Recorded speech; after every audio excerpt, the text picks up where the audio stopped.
ప్రతి విజయం వెనుక ఉంటుందో మహిళ వెలుగుల్ని పంచి కరిగే కొవ్వొత్తిలా ఆ వెలుగే సత్యం శివం గుర్తిస్తే నీదే జయం ఒక మగువ శాపంతో పసివాడే గగనం ఒక మహిళా శపథంతో పొణికిల్ది భువనం మధురం నీ చరితం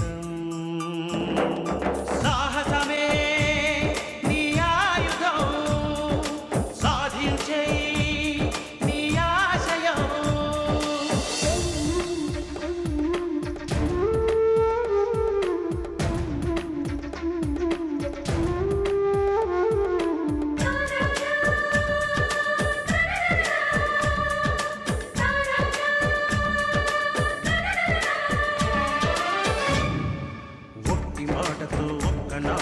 రాదు రాదు జయము చిత్తశుద్ధితో చెమట ఓర్చితే అందదా విజయము పిడుగు రాలిన అడుగు ముందుకు వేయుటే ధైర్యము మనసు చూపిన మార్గం మొదలక సాగని పయనము అంతులేనిది నీ సహనము సాటి లేనిది నీ త్యాగము బతుకు బాటలో ఎన్ని వెతుకులాటలో మలుపు మలుపునా ఎన్ని ఆటుపోటులో గెలుపే నీ ధ్యేయం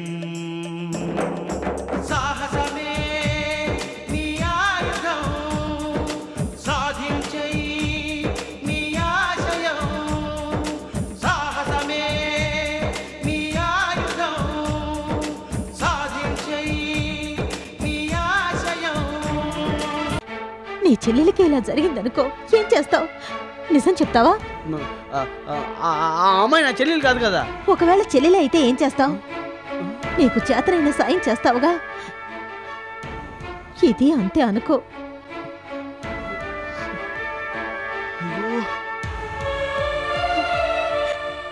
కవిత ఎవరో కాదురా, నీ తోడబుట్టిన చెల్లెలే.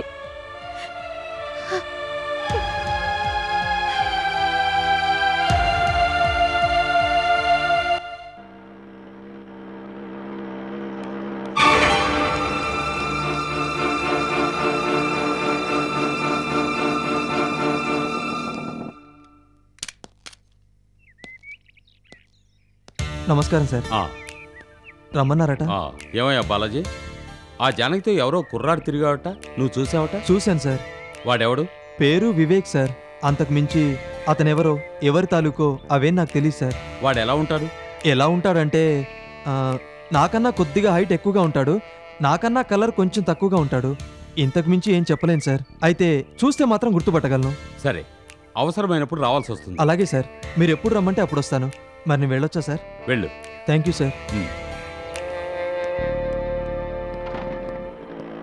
డ్రైవర్ జీప్తి. Okay sir.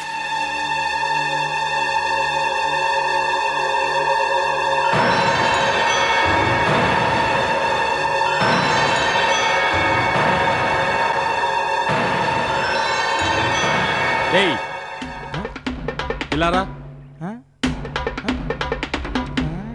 నిన్నేరా, రా.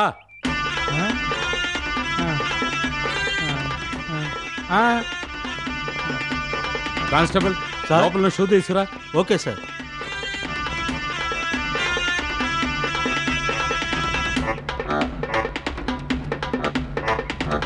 రేయ్, నీ కుడికాలు బూటి విప్పరా.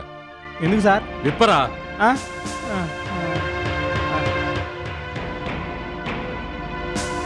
ఈ షూ ఎక్కడిదిరా? దొరికింది సార్. ఎక్కడ దొరికింది? చెత్తగుండలు దొరికింది సార్. ఈ బూట ఒక చెత్తగుండీలోను, ఈ బూట ఒక చెత్తగుండలు దొరికింది సార్. ఈ షూ ఏ చెత్తకుండీలో దొరికింది?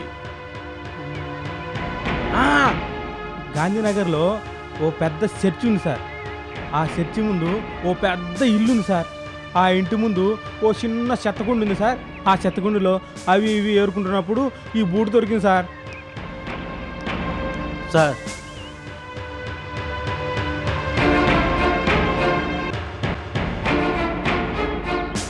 సార్ ఇది కూడా నాకు ఇవ్వడానికి పిలిచారా సార్? చీ నోర్మై.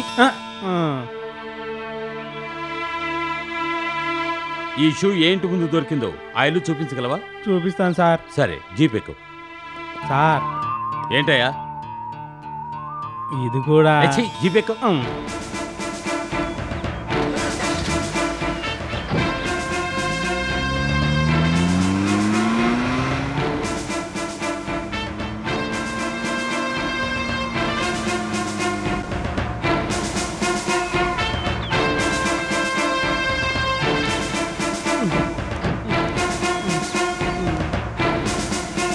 ఈ శతగుండులోనే ఆ బూట్ దొరికింది సార్. సరే, నువ్వు వెళ్ళు.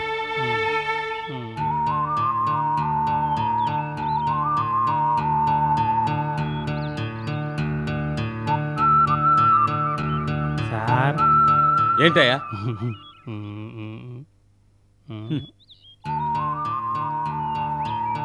వెళ్ళు.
ఎవరండి లోపల?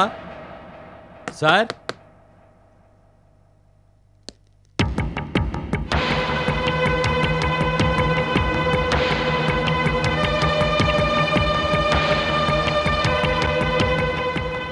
ఏంటి సార్ ఇలా వచ్చారు? ఏం లేదు, పని మీద వచ్చాను. ఒకసారి ఇలా వస్తారా?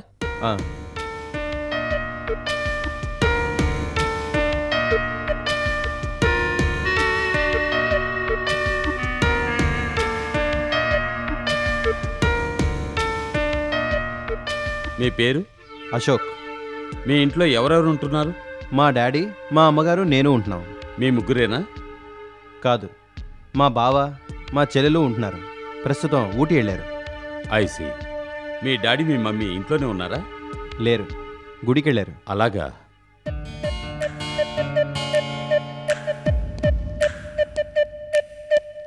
ఈ లేడీ చెప్పులు ఎవరివి? మా అమ్మగారివి. పైన ఉన్నవి? అవి నావి. కింద ఉన్నవి? మా నాన్నగారివి.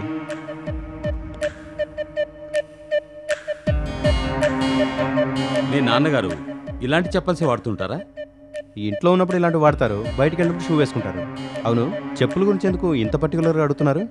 నథింగ్, జస్ట్ క్యాజువల్గా అడిగాను అంతే. ఓకే, వస్తాను.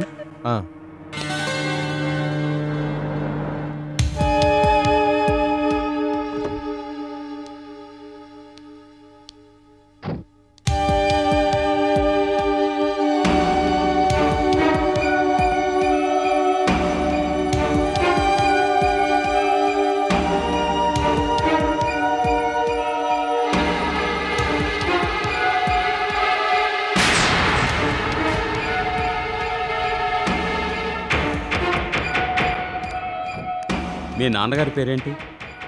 నరసింహనాయుడు. నరసింహనాయుడు.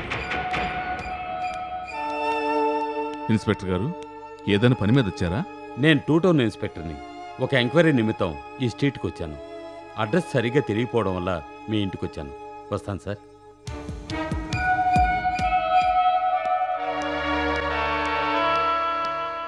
ఎంక్వైరీ అంటాడు, అడ్రస్ మారొచ్చానంటాడు.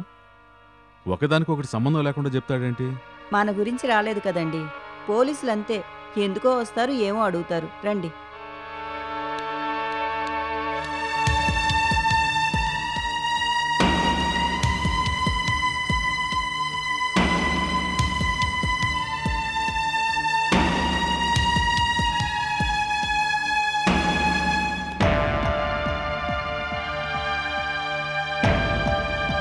బూట్లు కరెక్టేనయ్యా. కేవలం వీటి ఆధారంగా నరసింహనాయుడిని ఎలా అనుమానిస్తాం? అనుమానించడానికి చాలా అవకాశాలున్నాయి. జయకృష్ణ గాని నాయుడు గారి అల్లుడికి గాని ఈ హత్యతో సంబంధం లేదనిపిస్తుంది. ఈ సూష్ లాంటివే నాయుడు గారు వేసుకున్నారు కాబట్టి నాయుడు గారిని అనుమానించాల్సి వస్తుంది. హత్యా ప్రదేశంలో ఓ షూ దొరికింది, చెత్త కుండీలో ఇంకో షూ దొరికింది. నాయుడు ఇంట్లో ఉండవలసిన షూ వేరే చోట ఎందుకు ఉండాలి? ఇలాంటి షూస్ వేరే వాళ్ళకు ఉండవని గ్యారంటీ ఏంటి? నరసింహనాయుడు పెద్ద మనిషిని నీ ఎంక్వైరీలో తెలిసిందంటున్నావు. అలాంటి పెద్ద మనిషిని పట్టుకుని హంతకులను నిర్ధారించలేంగా. జానకి విషయంలో తన అల్లుడిని సేవ్ చేసుకోవడానికి బలరాం ఎలా ప్లాన్ చేశాడో అదేవిధంగా జానకి విషయంలో తన అల్లుడిని సేవ్ చేసుకోవడానికి నరసింహనాయుడు కూడా ప్లాన్ చేస్తుండొచ్చుగా. నీ డౌట్ కరెక్టే. సరైన సాక్ష్యాధారాలు లేకుండా నాయుడిని అరెస్ట్ చేయలేం. నాయుడు ఫోన్ నెంబర్ నీకు తెలుసా? తెలుసు సార్. డైల్ చేయి.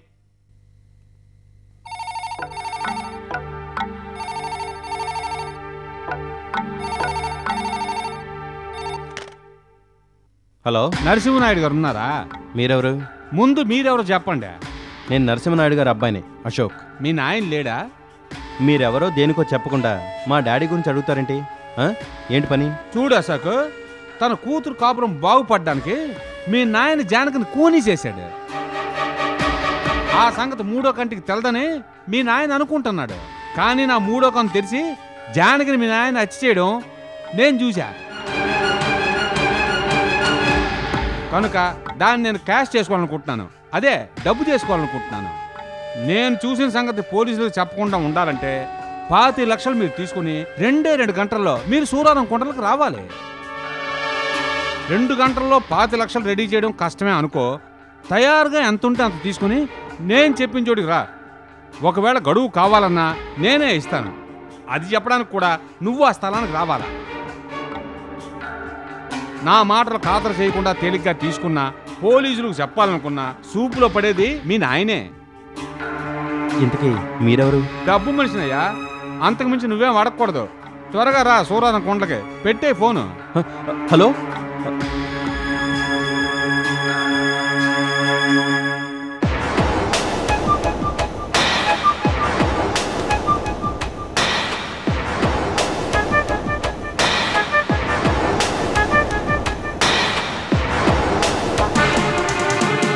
డాడీ డాడీ మనం దొరికిపోయాం.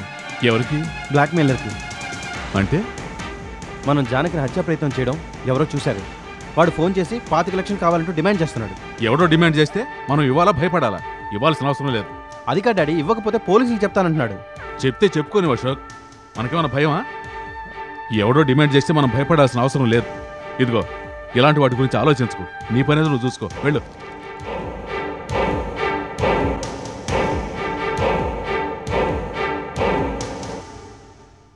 ఇన్స్పెక్టర్, సూరారం కొండకి మీరిద్దరూ మఫ్టీలో వెళ్ళండి.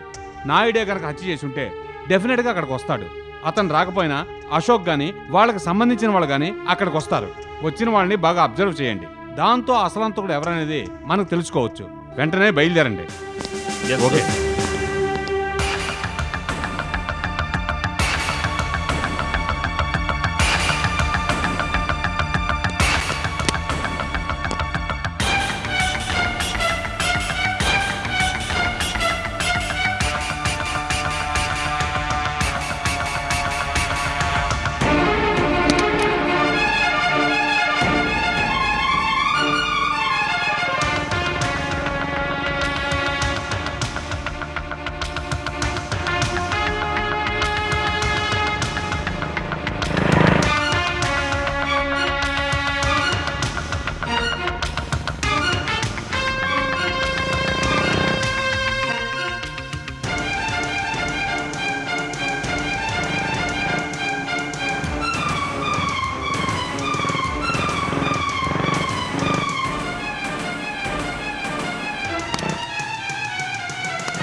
ఓహో, ఇది పోలీసుల పని అన్నమాట.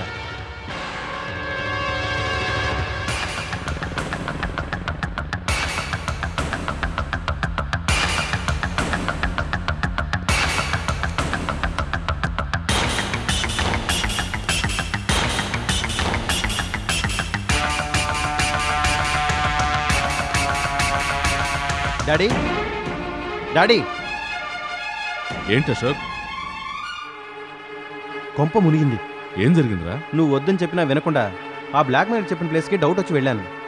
అక్కడ ఇన్స్పెక్టర్ ఎస్ఐ నాకు మఫ్టీలో కనిపించారు. అంటే మనకు ఫోన్ చేసింది పోలీసులు అనమాట. అవును అశోక్, ఈ సంగతి నాకు ఎప్పుడో తెలుసు. తెలుసా? ఎలాగా? ఇన్స్పెక్టర్ మన ఇంటికి ఎంక్వైరీకి వచ్చినప్పుడే సందేహించాను పోలీసులు మనల్ని అనుమానిస్తున్నారని. ఆవేశంలో నేను పెద్ద తప్పు చేశాను. మరి ఇప్పుడు ఏం చేద్దాం డాడీ? మనం మంచి కోరే చేశాం. మనం చేసింది మంచి పని అనుకుంటే మనం దేనికి ఎవరికీ భయపడక్కర్లేదు. కానీ మనం చేసింది తప్పు అని ఆ దేవుడు నిర్ణయిస్తే మనం చేసేదేమీ లేదు. శిక్ష అనుభవించక తప్పదు. ఈ విషయం గురించి ఆలోచించొద్దని చెప్పానా? ఏది ఎలా జరగాలో అలా జరుగుతుంది. దానికి మనం టెన్షన్ పట్టం దేనికి? హలో, ఎవరు మాట్లాడేది? నరసింహనాయుడు. ఏం నరసింహనాయుడు? నేను మీ అబ్బాయికి చెప్పిన సంగతి మీకు చెప్పలా? చెప్పాడు. చెప్పినా కూడా మీరు రాలేదంటే ఎందుకు రావాలి? మీరు చేసింది బయటపడకుండా ఉండాలంటే మీరు డబ్బు ఇవ్వాలని చెప్పానుగా. ఇవ్వకపోతే పోలీసులకు చెప్తా. చెప్తే చెప్పుకోవయ్యా. మిస్టర్, నువ్వు ఏం చేసుకున్నా సరే ఒక్క రూపాయి కూడా నేనివ్వను. నీ వల్ల ఏమైతే చేసుకో. పెట్టే ఫోను. బెదిరించినా భయపెట్టినా జంకలేదంటే నాయుడు ఆ హత్య చేసి ఉండకపోవచ్చు. హత్యతో తనకేం సంబంధం లేదనిపించుకోవడానికి నాయుడు అలా మొండికెత్తచ్చుగా. నీ పాయింట్కే వద్దాం. అయినా నాయుడిని అరెస్ట్ చేయలేంగా. సార్, నాదో ఐడియా. చెప్పు. హంతకుడుగా నాయుడిని గుర్తించడానికి ఒకే ఒక ఆధారం ఉంది సార్. ఏంటి ఆధారం? హత్య జరిగిన రోజు జానకితో పాటే ఇందు కూడా ఆ ఇంట్లోనే ఉంది. ఆ రాత్రే జానకి ఇంటికి జయకృష్ణ, బలరాం, బాలాజీ ఈ ముగ్గురు వెళ్ళడం జరిగింది. ఈ ముగ్గురు వెళ్ళి వచ్చాక ఇందు అక్కడికి వెళ్ళుండొచ్చు, లేదా ఇందు ఆల్రెడీ అక్కడ ఉండగానే వీళ్ళు వెళ్ళుండొచ్చు. అయితే ఈ ముగ్గురు ఇందును చూసుండకపోవచ్చు. నరసింహనాయుడే గనక జానకిని హత్య చేస్తుంటే ఆల్రెడీ అక్కడే ఉన్న ఇందు హత్యను చూసుండొచ్చు. జయకృష్ణ, బలరాం, బాలాజీ వెళ్ళొచ్చాకే నరసింహనాయుడు అక్కడికి వెళ్ళుంటాడు. బతికుండు కూడా గతాన్ని మర్చిపోయిన స్టేజ్లో ఇప్పుడు ఇందు ఉంది. ఇందు ముందు నరసింహనాయుడిని నిలబెడితే ఇందు గుర్తించడానికి అవకాశం ఉంది. ఇందు ఏ షాక్ వల్ల అయితే గతాన్ని మర్చిపోయిందో తిరిగి అలాంటి షాక్ వల్లే గతం గుర్తొచ్చే అవకాశం ఉంది సార్. నరసింహనాయుడిని ఇందు ముందు నిలబెట్టడం వల్ల రెండు ప్రయోజనాలున్నాయి. ఒకటి, హంతకుడు దొరకడం. రెండు, ఇందు కోలుకోవడం. నీ ఆలోచన బాగానే ఉందయ్యా. కానీ నాయుడు లాంటి పెద్ద మనిషిని తీసుకెళ్లి హిందూ ముందు ఎలా నిలబడతాం? దానికి నాయుడు ఒప్పుకుంటాడా? హిందూ తాలూకు వాళ్ళు ఒప్పుకుంటారా? సార్, నేను ధర్మారావు గారి ఫ్యామిలీ ఫ్రెండ్ని. నేను అడిగితే శాంతి గారు కాదనరు.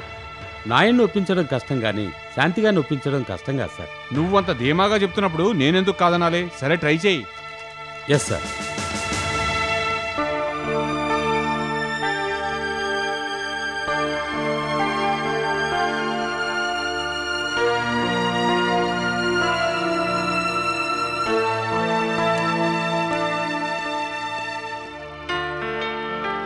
నమస్కారం ఇన్స్పెక్టర్ గారు. నమస్కారం మేడం. మీ దర్యాప్తు ఎంతవరకు వచ్చింది? 4 కోణాల నుంచి దర్యాప్తు చేస్తున్నాం. ఆ పని మీదే నేను ఇక్కడికి వచ్చాను. మేడం, మీరు ఒక ఫేవర్ చేయాలి. ఏమిటది? జయకృష్ణ, బలరాం, బాలాజీ ఈ ముగ్గురు వెళ్ళడానికి ముందో వెనకో ఇందు జానకి ఇంటికి వెళ్ళింది. ఆ ముగ్గురు కాకుండా 4వ వ్యక్తి జానకిని హత్య చేస్తుంటాడు. ఆ 4వ వ్యక్తి నరసింహనాయుడేనని మేము అనుమానిస్తున్నాం. జానకి మీ జయకృష్ణతో తిరిగినట్టే నాయుడి అల్లుడితోనూ తిరిగిందని మా ఎంక్వైరీలో తేలింది. తన కూతురు కాపురం బాగుపడడం కోసం బలరాం ఏం చేశాడో అలాగే తన కూతురు కాపురం నిలబెట్టడం కోసం నాయుడు గారు కూడా చేస్తుండొచ్చుగా. జానకిని నాయుడు చంపే టైంలో అక్కడే ఉన్న ఇందు ఆ హత్యా ప్రయత్నాన్ని అడ్డుకోవడానికి ప్రయత్నించుండొచ్చు. అడ్డొచ్చిన ఇందుని నాయుడు గాయపరచుండొచ్చు. దాంతో షాకు గురైన ఇందు బలమైన గాయాలతో కొన ఊపిరితో స్పృహ కోల్పోయి ఉండొచ్చని మేము అనుమానిస్తున్నాం. ఇప్పుడు మీరు మాకు చేయాల్సిన ఫేవర్ ఏంటంటే నాయుడు ముందు ఇందుని నిలబెట్టడానికి మీరు ఒప్పుకోవాలి. దీనికి మీరు ఒప్పుకుంటే హంతకుడు ఎవరనేది తేలుతుంది. పైగా ఇందుకి గతం గుర్తుకొచ్చే అవకాశం ఉంది. ఇందు ఎవరి వల్ల షాకు గురైందో తిరిగి అతన్ని చూడడం వల్ల షాకు నుంచి తేరుకునే అవకాశం ఉంది. కనుక నాయుడు ముందు ఇందుని నిలబెట్టడానికి మీరు అనుమతించాలి.